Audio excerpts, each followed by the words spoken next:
Hello, class. This is Professor Hasselman, your professor for this class. Um, One of the things you're going to be working on while I'm gone and come back on August 25th is a homework assignment that has to deal with some reading dealing with historical sources that historians use to help interpret the past. There's different types of sources, primary and secondary, and this assignment is going to help you do a couple things: determine what the difference is, what types of assignments, or excuse me, what type of documents are used by historians, and then you're going to practice reading a historical source and answering some questions about it. So let's take a look. So the handout that you were given in class, so you watched a film on the conquest of the Americas, and you answered some study questions about that. And then you were also given a form showing a URL website that you visit to answer some questions that are due on a separate piece of paper when I return on August 25th. So let's take a look at that. So you're given that site, and when you enter that, you will arrive at this page right here.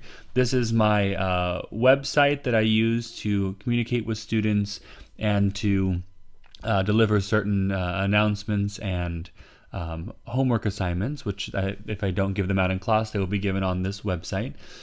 History with Hasselman right here. And this is the section called Historical Sources. So you notice it says History 17A Mountain House. It's the exact same URL in class for both 17A at the Mountain House campus as well as the Stockton campus. So your assignment for the week while I am gone is the following. So the following assignment is due on Monday, August 25th at the start of class. Okay, the links to the readings are all found on this page and not in your textbook. So you will have textbook reading that will be due on Monday as well, but all the assignments for this, all the links are available on this site right here.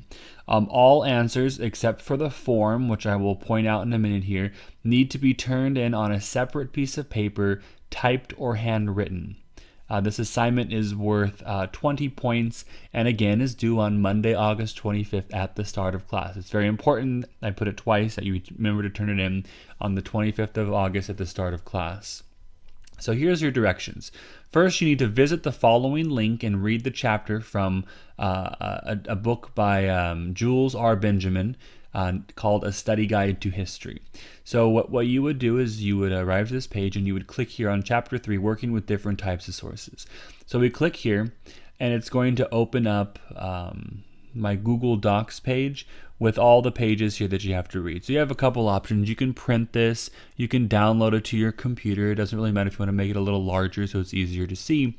And you're going to read through these pages on working with different types of historical evidence. So there are 13 pages to read, which well, technically 26, but they're just half sizes to read. And there's lots of directions on the different types of sources that historians use, both written and non-written historical sources. After you've completed that assignment of reading that, then you're going to return. You're going to either keep it open or remember to go back to the page that you just clicked the URL on, and you're going to answer these questions. So after reading the chapter, working with different types of historical sources, answer the following questions. Remember, on a separate sheet of paper. What is a primary source? What are some examples of written primary sources? What are some examples of non-written primary sources? In the film Conquest of America, Southeast, which you watched on which you will have watched on the Monday, the 18th, what primary sources were used to tell the story of the French and Spanish in Florida? And 5, in your assessment, how reliable are these sources?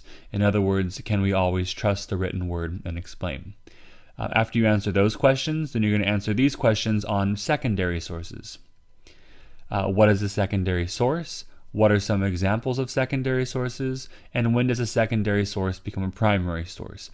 All of these answers to these questions are all located in this Chapter 3, Working with Different Types of Historical Sources. Okay, so that's the first part. The second part is called How to Read and Evaluate a Primary Source. Okay, so now that you have a good idea of what a primary source is and how they are used to tell about the past after reading the reading above, Visit the link below to read an article about how to read a primary source and answer the following questions. So again, you'll click on this URL. It will take you to this page written by a historian on how to read a primary source. Oh, I apologize. Ads pop up here. How to read a primary source. And he gives this acronym on how to do it. Make sure you read all these parts here and go through this. Once you have done that, you need to return to the reading questions and answer the following. According to the author, a good way to read a primary source is to use the acronym PAPER. Describe in your own words each part of this acronym. Okay, so that's on one sheet of paper. Another question on the same sheet of paper from the questions above.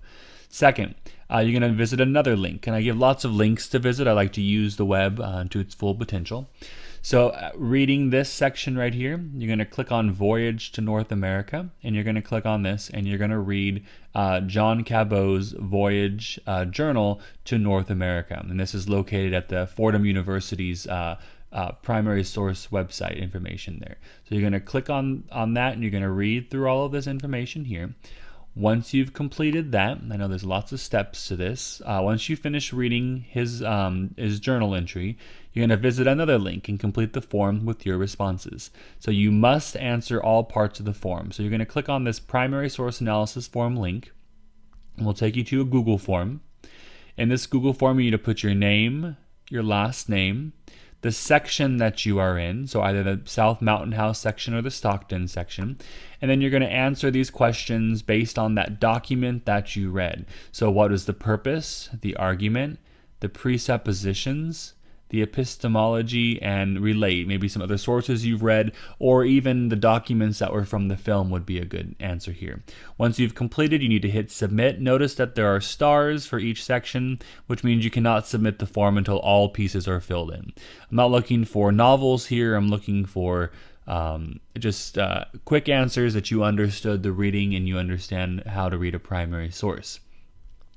Once you've exited out of that, the last and final part of this assignment for this week is to read a chapter from Davidson and Hamilton Little's After the Fact, The Art of Historical Detection, and answer these questions. So you'll click on another link. All these things, like I said, are located on here for this assignment. Click Chapter 1, Contact, that will open up here. And you're going to read these 15 pages in this discussion of DeSoto in the Americas and his dealings with the Native Americans and how Native Americans were treated during this time period of European exploration. Once you finish that, you're going to answer these 4 questions. What was Hernando de Soto's dilemma? How did Spanish culture influence Indian life? How did Indians influence Spanish explorers? What was the role of microbes in this contact? And what primary sources did Davidson and Little use to tell this story? So once again, all of these assignments are due on the 25th of August. Aside from the primary sources and the textbook reading that you will be quizzed on when you arrive on Monday, these need to be turned in and are worth 20 points. So make sure that you turn this in before or at the start of class on the 25th. If you have any further questions, please do not hesitate to contact me.